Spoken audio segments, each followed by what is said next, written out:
Muy buenas, les habla Guillermo Ávila Colina para Musitaciones Bohemias. El día de hoy vamos a leer un cuento del escritor Daniel Garro, que aparece en la antología Protocolo Roslin y otros relatos de ciencia ficción. De hecho, el cuento que leeremos es justamente Protocolo Roslin, que es de Daniel.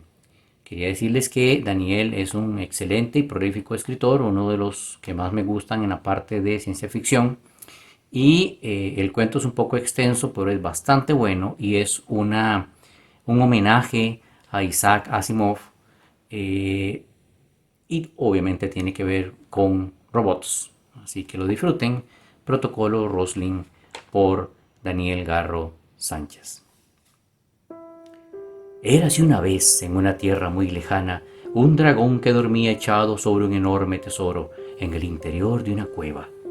Los dragones suelen dormir sobre los tesoros que custodian y sus sentidos son tan agudos que aún dormidos pueden oler y escuchar a los ladronzuelos. Pero el dragón de nuestra historia ya tenía mucho tiempo dormido, pues era tan grande y terrible que su sola presencia bastaba para amedrentar a cualquiera, incluso a los caballeros más valientes. Nadie se atrevía a acercarse a su tesoro, hasta que un día pasó por la cueva un hombre que parecía cualquier cosa excepto un caballero. Vestía con la ropa sencilla de un vago, portaba un cuerno como el de un cazador y una flauta como la de un bardo, pero colgaba de su cinto una espada reluciente que había forjado él mismo. Este viajero se llamaba Siegfried y era tan despistado que no sabía nada sobre el dragón y sobre el tesoro en la cueva. Entró en ella por pura casualidad. Se impresionó al ver al gigantesco dragón dormido, pero no le tuvo miedo y comenzó a registrar los objetos de oro. El dragón despertó y miró estupefacto al intruso. Siegfried saludó con alegría y preguntó: ¿Puedo tomar una de estas gemas para adornar la empuñadura de mi espada? El dragón repuso: ¿Eres ignorante acaso? Este tesoro me pertenece hasta la última moneda. Siegfried dijo: ¿Y para qué quieres tanto oro? Eso no te incumbe y ahora morirás por estúpido. Siegfried sacó su espada y la batalla comenzó. El ganador fue Siegfried, pero no porque fuera más fuerte o porque tuviera algún poder especial. Simplemente no le temía al dragón y por eso corría y saltaba entre sus patas, cerca de su hocico y cerca de sus garras, burlándolo y cansándolo, hasta que logró enterrar su espada en el corazón de la bestia. Entonces Siegfried tomó una luz que provenía del interior de la cueva, se dirigió hacia ella y descubrió un círculo de fuego mágico que no se apagaba nunca. En la roca había escrita una advertencia para que nadie se atreviera a cruzar las llamas, pero Siegfried no le tenía tampoco al fuego, ni mucho menos a una ridícula amenaza. Tomó impulso y saltó por encima de las llamas. Del otro lado, dormida como una estatua, había una joven y hermosa mujer. Calvin, interrumpió Mary, cuando vuelvas a contarme esta historia, quiero que el héroe también se llame Calvin. Como desee, señorita. ¿Puedo saber el motivo? Porque tú eres mi héroe. Me honra, señorita, pero no creo tener oportunidad contra el dragón de ese tamaño. Apuesto que lo vencerías fácilmente. Eres más inteligente y rápido, y tampoco le tienes miedo a nada. Puedes contar con que haría mi mejor esfuerzo. Calvin, abrázame, dame un beso. Te amo, Calvin. ¿Tú me amas a mí? Por supuesto que sí, señorita. Aunque seas un robot. Aunque sea un robot. No me estás mintiendo solo para complacerme, ¿verdad? No, señorita. Entonces di que me amas, que tienes que tutearme y decir mi nombre. Por supuesto. Te amo, Mary. No me dejes nunca, ¿me oyes? Nunca, Mary.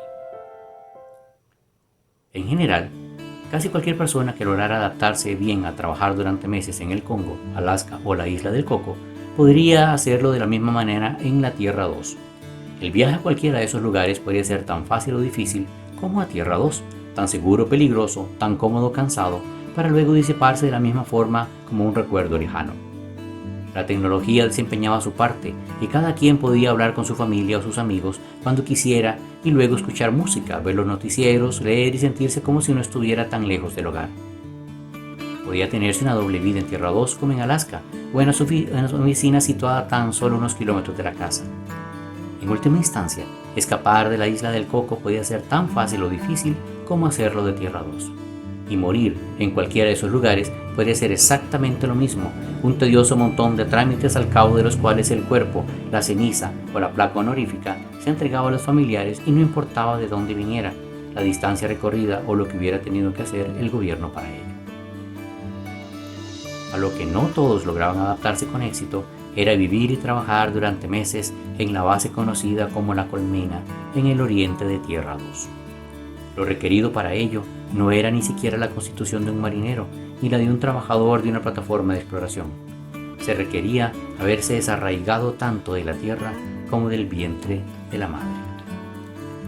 Había solo un continente en Tierra 2, no mayor a África en área, con una vaga forma de estrella y a cuyo hemisferio se había acostumbrado llamar occidental, quizá porque el primer humano que había contemplado Tierra 2 le pareció que estaba del lado izquierdo.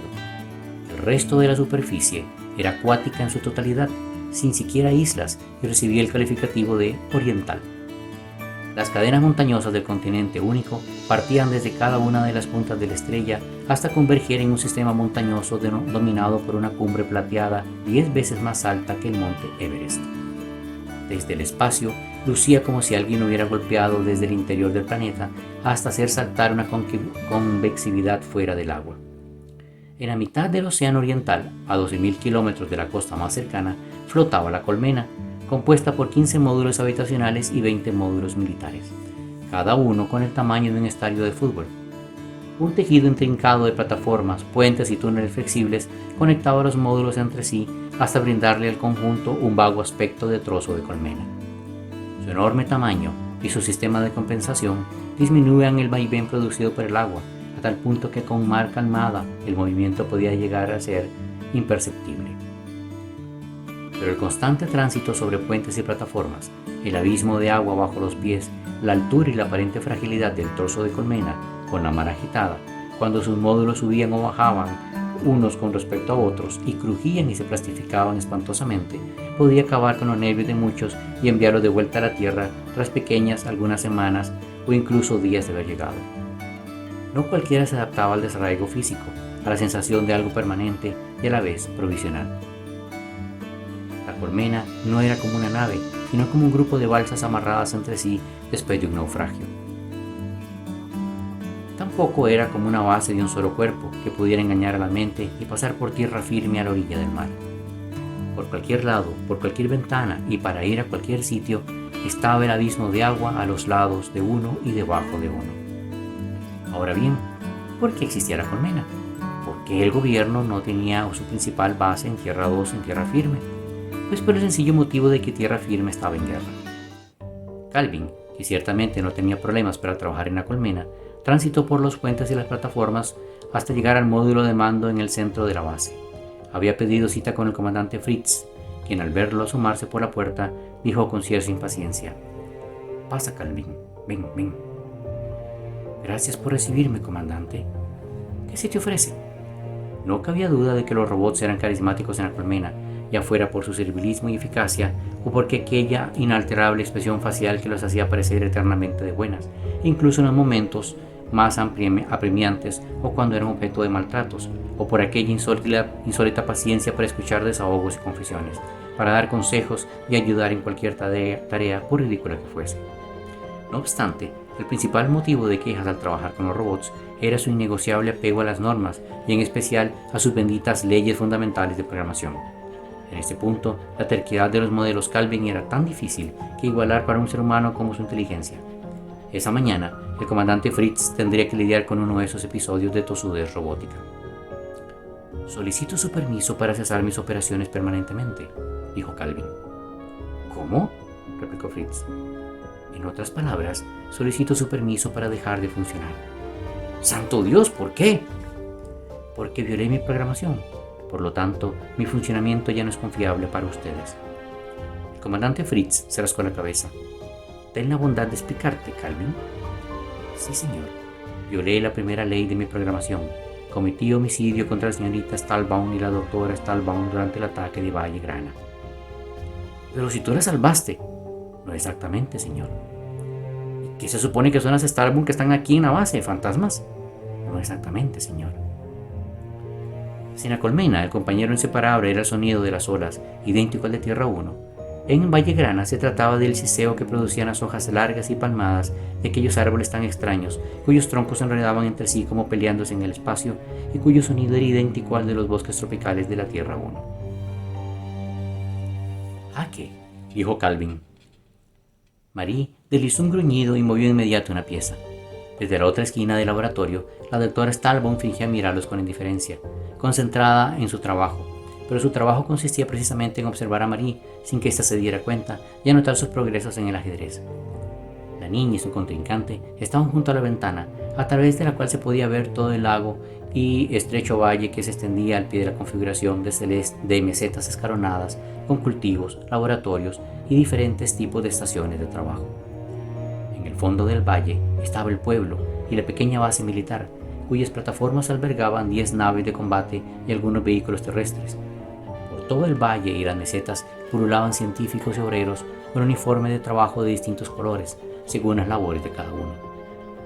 «Jaque mate», dijo Calvin. Marie se golpeó las rodillas con los puños y comenzó a ordenar las piezas. ¡Otra vez!, indicó. Movió la primera pieza, Calvin movió la suya, Marie otra, Calvin otra. Stahlbaum miraba la gráfica de las respuestas de Marie. En cada juego respondía con mayor rapidez e incluso había logrado acercarse a la velocidad de respuesta de Calvin. Sin embargo, la pequeña Marie, que ya había conseguido ganarle a todas las computadoras de prueba, seguía sin ganarle a su amigo robot o siquiera ponerlo en peligro. Pero ese día... ¡Jaque!, gritó la niña, que celebró con los brazos en alto. ¡Esta vez sí voy a ganarte! La doctora Stahlbaum se acercó para observar fascinada el tablero. Sin embargo, 8 movimientos después, el robot declaró su propio jaque mate contra Marie y con 3 movimientos más jaque mate. La niña apoyó la barbilla en su mano y resopló. «Ya estás tan cerca de ganarle, cariño», animó su madre. «Sigue tratando». Marie recobró el ánimo instantáneamente y volvió a ordenar las piezas. Fue en ese momento cuando se activaron las alertas. La computadora del laboratorio emitió una señal de posible ataque aéreo. Afuera, el sonido coordinado de varias sirenas se propagó por todo el valle. Los trabajadores y los técnicos dejaron lo que estaban haciendo y corrieron a buscar refugio. Calvin miró el informe en la computadora y dijo: «Es extraño. Hay una sola nave enemiga rumbo a nuestra posición». En la base, los pilotos abordaban sus naves. «Será un error», sugirió la doctora Stahlbaum. «Es posible, pero de cualquier forma debemos refugiarnos», indicó el robot. Calvin digitó un código en un teclado invisible de una pared vacía y surgió una puerta secreta que daba a unas escaleras. Descendieron hasta una pequeña cueva donde había una pesada puerta de titanio. Calvin volvió a digitar en otro teclado invisible situado en la pared de roca y la puerta de titanio se abrió. Entraron al refugio, que era de 5x5 y estaba provisto por su propia fuente de energía, un baño, camas, víveres, equipo médico, armas y un panel de control con varias pantallas. Calvin se apostó frente al panel. Desde allí se podía controlar todos los sistemas del laboratorio y las puertas secretas. En las pantallas se podía ver diferentes áreas del laboratorio y sus alrededores, el valle y la base, y de la cual las naves ya habían despegado y asumido sus posiciones defensivas. Marie estaba realmente emocionada. Siempre había querido verlas en acción, en particular a la nave del famoso capitán Drosselmayer, que se distinguía por el fuselaje color vino a diferencia de las otras que eran plateadas. En una de las pantallas, por fin, se distinguió un punto negro en la lontananza. Calvin cambió la vista a la pantalla para ver un acercamiento del intruso. «Parece un avispón negro», comentó Marie. «Es una nave de combate enemiga», confirmó el robot. Ya la base debía estar enviándole al avispón el mensaje de advertencia para que se abstuviera de acercarse. «¿No nos van a atacar con una sola nave, o sí?», cuestionó la doctora Stahlbaum. «Puede ser un kamikaze que trae una bomba», exclamó la niña. Si así fuera, la derribarían antes de acercarse al valle, dijo Calvin. En efecto, el intruso aún estaba a una distancia considerable de varios kilómetros y podía ser derribado con tiempo suficiente por las naves de defensa, que fueron a interceptarlo antes de que llegara a la garganta desde la cual se abría el valle. Pero el avispón comenzó a soltar fuegos fatuos, pequeños objetos fulgurantes que flotaban en el aire perdiendo altura poco a poco y servían para desviar misiles y confundir los sistemas tácticos de las defensas antiaéreas. Dejó una pequeña estela de esos desviadores justo sobre la garganta y abrió fuego con metralleta láser contra las primeras naves de defensa. Estas se evadieron los disparos y lanzaron misiles contra el enemigo. El avispón efectuó un súbito giro en contrapicada y soltó otro grupo de fuegos fatuos que hicieron explotar los misiles. Mientras tanto, el primer grupo de desviadores seguía descendiendo hacia la entrada del valle y el Dr. Stalbo no comprendía con qué fin nos había soltado allí. En las pantallas 5 y 6, las naves de defensa entraron en acción y se desplegaron para formar un perímetro alrededor del intruso. Este, por su lado, saltaba de una pantalla en pantalla, trazando inexplicables trayectorias y dejando a su paso nuevos grupos de fuegos fatuos sin objetivo aparente, ya que ningún misil estaba siguiéndolo. Pero Calvin dijo: «Las va a derribar». Sí, es una trampa, lo secundó Marie. Entonces la madre comprendió. Ajedrez. El avispón ignoró a las naves y se dirigió hacia el valle. Las naves trataron de interceptarlo, pero el intruso efectuó un giro para volver a la garganta y disparó misiles en distintas direcciones, como al azar, aunque el Dr. Stalbo intuyó que no eran al azar. Las otras naves lanzaron sus propios misiles y el avispón se deslizó ante el grupo de fuegos fatuos. Los misiles detonaron sin alcanzar al intruso y las pantallas se llenaron de explosiones. Calvin cambió los ángulos de pantallas. La persecución proseguía, lo mismo que el juego sin sentido de soltar fuegos fatuos y lanzar misiles de la nada. Entonces, la trampa comenzó a actuar. Las naves de defensa, ya fuera para evadir las explosiones, los disparos del avispón e incluso los disparos de sus propias compañeras, comenzaron a toparse con los misiles que el intruso había estado disparando. Las que lograron evadir los misiles fueron atacadas por sorpresa por el escurridizo avispón negro. Marie dio un respingo al ver la primera explosión azulada en su pantalla 3. Una tras otra, y en esta o aquella pantalla, fueron derribadas. Dos de ellas incluso chocaron al toparse de frente por la confusión. Tras varios minutos de combate, solo quedaba la nave del capitán Drosselmeyer. «Nadie puede pilotear así», exclamó la doctora Stalbo. «Debe ser una computadora», especuló Calvin, «pero no conozco ningún modelo registrado que pueda afectar esas maniobras». «El capitán Drosselmeyer va a derribarla. Tiene que hacerlo», gritó Marie, agitando un puño. Ciertamente, la batalla entre el avispón negro y el capitán Drosselmeyer se extendió por mucho tiempo más. Los contrincantes se perseguían, bloqueaban, trataban de engañarse, de tenderse una trampa, de aprovechar en el momento justo el error fatal del otro. Pero el error fue del capitán Drosselmeyer, cuya nave se convirtió en un largo trazo de fuego azulado que se extendió como una tangente en 4 pantallas. Marie lanzó un grito, se tapó la boca y comenzó a sollozar. La doctora Stalbo se dio la espalda a las pantallas. ¿Era cierto lo que acababa de mostrarle? ¿No era ficción? ¿No vería el avispón negro derribado si se asomaba fuera del refugio? El intruso voló impunemente hacia el valle, cuyos cañones antiaéreos ya se movían apuntando hacia él. Había 2 de estos cañones a ambos lados de la garganta. El avispón negro efectuó otra maniobra imposible y se escurrió entre los árboles de las montañas, de lado y a pocos metros del suelo, para confundir a uno de los cañones. Realizó con precisión pasmosa las curvas y los giros para evadir los troncos y responder a los cambios de terreno, hasta encontrarse al primer cañón y hacerlo volar en pedazos. Luego repitió la maniobra para el segundo cañón, que tuvo el mismo destino. Salió del bosque y descendió desde la garganta hacia el valle, voló a ras del suelo y se adentró en el pueblo, a pocos metros del pavimento de la calle principal. Los cañones antiaéreos del valle no podían dispararle. Gran parte de la población se había escondido en los refugios, pero quedaban afuera soldados y gente que quería pelear. Dispararon sus armas láser e incluso algunas armas convencionales de proyectiles que no hacían mella en la coraza del intruso. Algunos trataron de atacar con lanzacohetes, pero fueron acribillados por la metralla láser del avispón antes de que siquiera deslizaran el dedo por el gatillo. Fue en ese punto cuando la doctora Stalbo ordenó a Marie que fuera al fondo del refugio y se quedara ahí leyendo. El avispón negro destruyó los cañones antiaéreos uno por uno. Transitaba por una pantalla y por otra como un ave de presa. Cuando finalmente ya no quedó defensa alguna, el intruso tomó altura y se posicionó a casi 1 millar de metros sobre el centro del valle. Se colocó en posición de picada y disparó desde su morro un potente rayo color naranja que impactó en la calle principal. Una fulgurante media esfera de energía, del mismo color del rayo, creció desde el punto de impacto y fue cubriendo a todo el pueblo. Al principio, la doctora Stalbon creyó que se trataba de una bola de fuego, de una explosión, pero luego observó que el fenómeno conservaba su forma esférica, sin colapsar, y que su pared era translúcida. Conforme la esfera crecía, las edificaciones que quedaban contenidas dentro de ella no parecían sufrir daños más allá de los vidrios que se reventaban, pero las personas que eran alcanzadas por la pared fulgurante caían al suelo en posición fetal, con los miembros crispados y expresiones faciales horribles.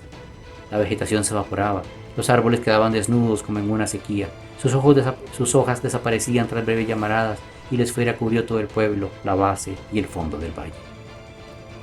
Calvin, ¿es un arma piroclástica? Sí, doctora. Ella volteó hacia Marie, que definitivamente no estaba leyendo, sino que los miraba con pestañazos enormes. Ninguna de las dos necesitaba preguntar si estaban a salvo en el refugio.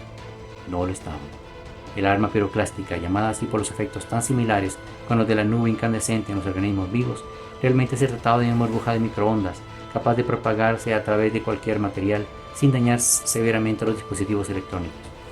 Se había utilizado años atrás para el fácil robo de la artillería enemiga, desde luego sin complicarse con la toma de prisioneros. Había sido prohibida definitivamente por ir en contra de las normas éticas de la guerra, pero al enemigo parecía no importarle un demonio la prohibición. Calvin, usa el protocolo Roslin, ordenó la doctora Stalbon. Sí, doctora.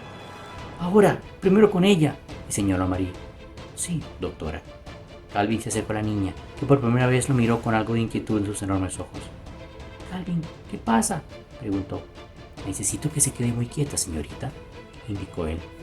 ¿Por qué? Calvin cerró su puño derecho y una púa retráctil de varios centímetros de longitud se extendió desde el nudillo central. La punta era roma y poseía una vaga forma vehementosa. Era una jeringa, ni más ni menos. ¿Qué es eso, Calvin? ¡Mamá! Stalbon corrió a abrazar a Marie y le dijo atropelladamente que se quedara quietecita, que no iban a hacerle daño, que solo iba a ser un pinchazo nada más. Calvin sujetó el antebrazo de la niña y dijo: «Confíe en mí, señorita». Aplicó la jeringa a la piel de la pequeña y ésta comenzó a llorar y forcejear mientras su madre luchaba por contenerla, y Calvin le succionaba la sangre. La pared de la esfera fulgurante comenzaba a trepar por las laderas. La pantalla del panel de control se iba quedando sin imagen una por una. Calvin retiró la jeringa del brazo de Marie. Stalbon la abrazó con fuerza. «Cierra los ojos, mi amor, cierra los ojos», le suplicó. Luego le hizo una señal a Calvin y este levantó el brazo izquierdo, donde también le había implementado una modificación para cumplir con el protocolo Roslin, un cañón de aire comprimido en el reverso del antebrazo. La pared fulgurante alcanzó la fachada del laboratorio. Marie había obedecido y tenía sus ojos no solo cerrados, sino muy apretados. «Te amo, cariño, te amo», repetía su madre. Calvin acercó la boca del cañón al sien de la niña, sin tocarla, para que no se diera cuenta de lo que iba a suceder. El cañón disparó y la doctora Stalbon rompió a llorar. Dejó el cuerpo de la niña en el piso y se plantó frente a Calvin, le tendió el brazo y gritó: «¡Hazlo rápido!». Las luces del refugio parpadeaban. El panel de control quedó fuera de línea. Calvin repitió la operación con la jeringa en el antebrazo de la doctora Stalbon. Las luces se apagaron, pero ya ni Calvin ni la doctora la necesitaban. Ella se colocó de rodillas y Calvin acercó el cañón del aire comprimido en su sien izquierda. Un brillo cegador invadió el refugio. Lo último que vio la doctora Stalbon antes de cerrar los ojos fue la silueta negra de Calvin, grande y sólida como un ídolo. Justo cuando empezaba a percibir el desagradable hormigueo en los dedos, los pechos y el rostro, el ardor en los ojos y aquí el zumbido en el cráneo, Calvin disparó y quedó fuera de línea. El panel de control del refugio se puso en línea de nuevo, lo mismo que Calvin. Las pantallas fueron recuperando su imagen de una en una. El robot se puso de pie y fue a cerciorarse de que las funciones habituales de la señorita y la doctora Stalbon habían cesado. Bastaba mirar sus cuerpos para saberlo, pero Calvin lo comprobó con rigor en términos médicos. Luego miró las pantallas para enterarse de lo que sucedía afuera. Tomó uno de los rifles láser del refugio y salió. Todo el verdor del valle había desaparecido. La onda del arma piroclástica había alcanzado incluso la garganta de entrada del valle y la cima de las cordilleras. La tierra, las paredes, las máquinas, los troncos de los árboles habían quedado impregnados por una gama de colores que iba desde el vino sangre hasta un fuerte anaranjado y un negro carbón. La madera y los cuerpos humanos, petrificados instantáneamente como las víctimas de Pompeya, exhalaban un vapor brillante y grisáceo. no quedaba nada con vida, excepto quizá las cucarachas, que tenían su propia versión en Tierra 2. Calvin bajó de la ladera y se adentró por la calle principal del ahora pueblo fantasma. Él mismo había quedado impregnado con aquel tinte rojizo. Se disponía a examinar los cadáveres cuando escuchó el rugido de una nave. El gran avispón negro se elevó de entre las cordilleras y descendió hacia el pueblo. Se colocó frente a Calvin, apuntando con sus armas, y alguien habló por los altavoces. «Arroja el arma lejos de ti». Calvin obedeció. «Levanta las manos y no te muevas». Calvin obedeció de nuevo. La nave aterrizó en el centro de la calle. Sus turbinas levantaron una nube rojiza que se desplazó hasta las afueras del pueblo. Los cadáveres petrificados se desintegraban como figuras de arena. Una compuerta se abrió bajo el morro de la nave y alguien bajó a tierra por la rampa. Vestía uniforme de movimiento rebelde y portaba un rifle láser. Si Calvin hubiera sido humano, no habría dado crédito a sus ojos. El piloto del avispón negro era otro modelo Calvin, idéntico a él. «Identifícate», ordenó el piloto.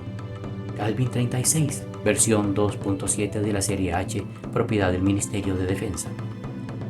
«¿Con cuál propósito estás en Tierra 2?» «No estoy autorizado para brindar esa información». «A partir de ahora estarás bajo mi custodia». «También eres un modelo Calvin», dijo Calvin, «pero no te reconozco. ¿Puedes identificarte?» «No estoy autorizado para brindar esa información», dijo el otro Calvin. «Esperaremos a que lleven mis superiores y ellos van a disponer de ti». «Lamento disentir contigo, pero eso no va a suceder», dijo Calvin. Y cayó de espalda al suelo fuera de línea. El otro Calvin se acercó a él sin dejar de apuntar con el arma y se cuclilló a su lado para examinarlo. Calvin parecía haber cumplido con su protocolo de seguridad en caso de ser hecho prisionero, cesar sus funciones y destruir su memoria. Y el otro Calvin lo palpó en los puntos claves de su cuerpo para corroborar el cese de operaciones. Luego se dispuso a conectarse con su interfaz para comprobar la destrucción de la memoria. Justo cuando el arma ya no apuntaba hacia él, Calvin sujetó los brazos de su homólogo. No había sido un blofeo. Calvin sí había cesado sus operaciones, pero por un tiempo programado de poco más de un minuto. Nunca había esperado ser prisionero de otro Calvin, pero siendo conocedor de su propio funcionamiento, previó lo que haría el otro y cuánto tardaría en hacerlo. Los dos modelos Calvin se enfrascaron en una lucha que para los ojos de un ser humano habría sido un rápido intercambio de movimientos efectuado en un solo par de segundos. Pero para ellos fue una serie de movimientos calculados con tanto rigor como jugadas de ajedrez. Al igual que en la batalla aérea, cada uno trató de anticipar las acciones del contrincante. Golpearon, bloquearon los ataques, pugnaron por el rifle, pero Calvin tenía el elemento sorpresa: los dispositivos del protocolo Roslin, la jeringa y el cañón de aire comprimido. Las modificaciones desconocidas para el enemigo. Calvin clavó la punta de la jeringa en el cuello de su oponente para dañar los buses de datos y le disparó en el pecho con su cañón de aire comprimido justo en su central de energía. El otro Calvin cayó de espaldas, inmóvil, sin energía ni señales sinápticas. Calvin se levantó, fue a recuperar su arma y luego examinó su componente para estar seguro de que había quedado inoperante. Colocó el alarma en su cinturón, se echó al hombro al cuerpo del otro Calvin y se dirigió hacia el gran avispón verde. Siegfried supuso que podía besar a la joven y estuvo a punto de hacerlo, pero se detuvo aterrado. Por primera vez en su vida tuvo miedo. Él casi no recordaba a su madre, solo guardaba en su mente imágenes de ella tan tenues como un sueño, pero cuando se acercó a la joven para besarla, supo que ésta se parecía mucho a su madre, lo cual lo llenó de terror y no entendía por qué. Sin embargo, a pesar del miedo, la besó. La joven empezó a moverse y abrió los ojos. «¡Calvin!», exclamó Mary con los ojos hinchados de tanto dormir. Era la primera vez que despertaba tras el procedimiento de clonación 6 meses atrás. Por sugerencia de los técnicos, Calvin había estado visitándola y hablándole todos los días desde que la habían sacado del módulo de crecimiento acelerado. El equipo ingresó al dormitorio para examinar a Marie y celebrar una conclusión exitosa del proceso de rescate con el protocolo Roslin. En una esquina, medio oculta por su mampara, estaba la doctora Stahlbaum, que había tenido su propio despertar una semana antes y que ahora miraba al de su hija sin el menor signo de entusiasmo. Se diría que el robot, con su permanente mueca bonachona, lucía más feliz de ver a Mary despierta. «Invoqué al protocolo Roslin para salvar la vida de la señorita la doctora Stahlbaum», siguió explicando Calvin. «Tomé esa decisión basado en los datos que tenía en ese momento sobre la clonación y los procedimientos de transferencia, según los cuales yo no violaría mi programación, pues apliqué a la señorita y a la doctora Stalbaum lo que la terminología del protocolo Roslin denomina suspensión de portador y no constituye un homicidio. Sin embargo, a la luz de las pruebas más recientes y los estudios que yo mismo he efectuado sobre el tema, concluyo que los datos que tenía en ese momento sobre la clonación y los procedimientos de transferencia eran erróneos. La suspensión del portador sí es homicidio. Cuando el equipo de laboratorio clonó a la señorita y a la doctora Stalbaum, no dieron continuidad a sus líneas de vida suspendidas, sino que dieron inicio a nuevas líneas de vida de personas distintas. Las líneas de vida de la señorita y la doctora Stalbaum fueron interrumpidas, no suspendidas en forma temporal. Calvin, yo veo a la niña y a Stalbaum como siempre las he conocido, repuso el comandante Fritz. Lamento disentir con usted, señor, pero esas personas no son la señorita y la doctora Stalbaum que usted conocía. Tuve un recuerdo de mi época de estudiante en academia. Yo estaba en los baños del módulo de cibernética. Apareció un muchacho al que le había estado frecuentando. Estábamos solos. Él se acercó y preguntó si podía robarme un beso. Yo le dije que pedir permiso para robar un beso no es robarlo. Entonces nos besamos varias veces. De pronto vi que él tenía sangre en su boca, en la barbilla y la camisa, y yo también. Él sacó un diente de la boca, pero no era suyo, sino mío. Se me estaban cayendo los dientes y cada vez que abría la boca para tratar de hablar, se me salían. En el suelo había un charco de sangre y un montón de dientes. Calvin escuchaba el relato de la doctora Stalbaum en la cocineta de la cabina, mientras afuera en el balcón Marie jugaba ajedrez con su computadora, de espaldas a ellos y con el mar abierto frente a sí. Ahora resulta que no es un recuerdo de mi época en academia, prosiguió Stalbaum. En realidad se trata de un sueño recurrente que he tenido en distintas épocas de mi vida. De hecho, el edificio del módulo de cibernética es muy distinto y no tengo la menor idea de quién es el muchacho con el que me besaba. Ahora recuerdo bien muchas de las veces en que he soñado algo semejante. Las circunstancias siempre han cambiado en cada sueño. A veces estoy sola, a veces con alguien, a veces frente a mucha gente y a veces frente al espejo en el baño, en la cama. Pero la situación es la misma, se me caen los dientes. Y hasta recuerdo haber especulado que siempre tengo esos sueños en momentos en que necesito la aprobación de alguien. Cuando estoy empezando una relación, cuando hice las pruebas de la academia, cuando tuve mi entrevista con el comandante Fritz. Pero no logro diferenciar los recuerdos de los sueños y los de la realidad. Si logro saber qué fue sueño y qué fue realidad, es porque recuerdo haber sabido cuál era cuál antes del ataque en Vallegrana, antes del protocolo Roslin. Stalbaum se removió en el sillón, molesta e inconforme. Ni siquiera puedo saber si esta sensación es normal, dijo casi en tono de reproche. No hay manera de saber si la forma en la que recuerdo las cosas es la misma en que lo hace el resto de la gente. Me han visto 150 sabios y ninguno sabe. La memoria trasplantada necesita cierto tiempo para sentarse y normalizarse, doctora, dijo Calvin. Pero ya ha pasado un año, replicó Stalbaum, y no veo la mejoría, todo lo contrario. Se inclinó hacia Calvin y le habló en voz baja. ¿Sabes qué es lo peor? Que no siento afecto por mi hija. Recuerdo que la amaba y actúo como si la amara, pero no siento que la ame. Es como si fuera alguien de quien me han hablado mucho, pero que hasta ahora conozco en persona. Calvin miró hacia el balcón, donde Marie, con una mueca de fastidio, pensaba su siguiente jugada. No había movido ninguna pieza en varios minutos. Son personas idénticas físicamente, con los mismos nombres y las memorias recuperadas de la señorita y la doctora Stalbaum, pero no son ellas. Lo que usted conocía dejaron de existir completamente, porque la terminología del protocolo Roslin denomina y describe como avatar no existe. Calvin, ¿tú también vas a apoyar a esos fanáticos que hablan del alma de los clones? De ninguna forma, señor. Mi argumentación no se basa en fundamentos religiosos, se basa en la lógica de la continuidad de las líneas de vida. ¿Y por qué se supone que debe dejar de funcionar?, inquirió el comandante Fritz. Porque cometió un homicidio, señor. Es una violación directa a la primera ley de mi programación. Pero el protocolo Roslin te permite hacerlo, ¿no? No, señor. El protocolo Roslin me faculta para efectuar la suspensión del portador basado en la definición que se tenía de avatar y la supuesta preservación de la vida a través del avatar. Pero ahora sabemos que la conceptualización del avatar es errónea y por lo tanto inválida desde el punto de vista de la primera ley de mi programación. El comandante se rascó la cabeza. Escúchame, Calvin, no soy científico, pero creo que entiendo lo que dices. Sin embargo, suponiendo que tenga razón, Cometiste un supuesto suicidio porque tienes información errónea, ¿cierto? No fue tu culpa. Es como si te hubieran ordenado hacer explotar un vehículo vacío y después resultara que había personas adentro, ¿cierto? No, señor. En ese caso mi deber habría sido inspeccionar el vehículo antes de hacerlo explotar. Fritz resopló. Calvin, el punto es, ¿cómo podías tú saber que el protocolo Roslin tenía ese defecto?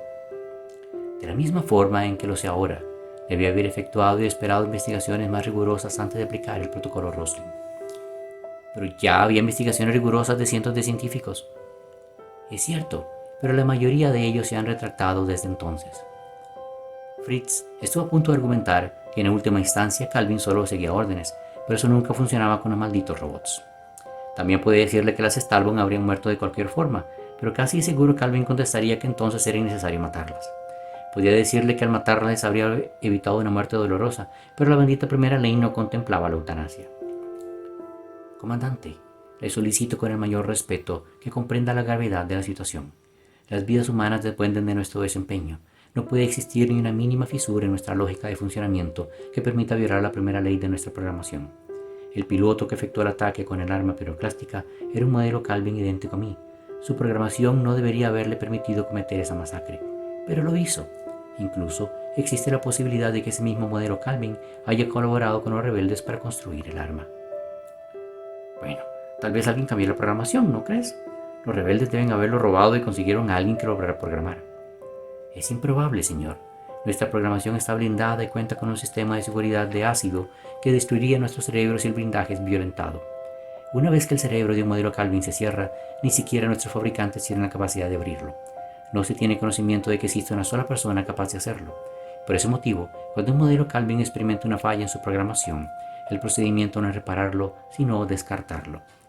La única forma de que un modelo Calvin efectuara ese ataque contra seres humanos es que alguien haya descubierto una fisura en su lógica y lo haya hecho creer que no estaba violando la primera ley, una fisura similar a la que produce el protocolo Roslin. Eso, o los rebeldes tienen un genio que descubrió cómo abrir el cerebro de uno de ustedes. Las dos alternativas son altamente improbables, señor. Ambas requerirían una inteligencia fuera de lo normal. Como la de un Calvin, es una opción, pero un modelo Calvin jamás consentiría en reprogramar a otro modelo Calvin en vista de los peligros que tal acción implicaría para la vida humana. Entonces tenemos una paradoja. Así es, señor. Espero que ahora comprenda por qué mi funcionamiento ya no es confiable para ustedes. El comandante Fritz se explayó en su asiento, meditando. Calvin guardó un silencio. Había aprendido que los humanos requerían estas pausas en las conversaciones. Finalmente Fritz habló. Calvin, ¿quién puede ser más confiable que tú? Vienes aquí con este asunto porque tu programación te obliga a ello, pero no porque sientas culpa, ¿cierto? No sientes culpa, ni tienes pesadillas, ni tienes que ir a terapia, ni tomar tranquilizantes o embriagarte. Tú no quieres venganza. No hubiéramos contado contigo hace 20 años. En fin, Calvin, tu solicitud es denegada, ¿está claro? Denegada. Sí, señor. Y ahora tengo nuevas órdenes para ti. Averigua quién y cómo logró que ese otro Calvin hiciera lo que hizo. El que lo haya hecho podría hacerlo otra vez. Te daré todos los recursos, personal, equipo, laboratorio, transporte. Te vas a tener toda esta base a tu disposición. Haz lo que sea necesario para descubrirlo. Sí, señor. Si tienes éxito, vas a salvar muchas vidas. Al día siguiente, Calvin empezó con su nueva asignación y no había sitio más indicado para ello que el laboratorio de cibernética, donde permanecía el modelo Calvin que había traído del Valle Grana. Fritz le otorgó todas las autorizaciones y Calvin entró al laboratorio luego de pasar con perfecta fluidez por todos los protocolos de seguridad. Se dirigió sin preámbulo alguno hacia el cuerpo del otro Calvin, que estaba en el centro del recinto. Los equipos del laboratorio convergían hacia aquella figura enorme y sagrada en la silla de pruebas. 3 cañones de plasma apuntaban hacia ella y estaban programados para desintegrarla si había el menor movimiento. Calvin activó los cañones y procedió a examinar a su homólogo, cuyo cerebro contenía el secreto que debía descubrir. Protocolo Roslin y otro relato de ciencia ficción, el cuento de Daniel Garro. Les recuerdo que estamos con rifa y estamos regalando el libro Sombras, Cuentos Humanos de Misterio y Horror, junto con el libro El Aliento en el Vidrio de Pablo Solís. Para participar solamente tienen que suscribirse y comentar los videos. También quisiera recordarles que todos estos libros que hemos estado leyendo, algunos todavía se pueden conseguir, así que la información sobre cómo conseguirlos está siendo puesta en las descripciones de cada uno de los videos. Sin más, suscríbanse al canal y nos vemos el día siguiente.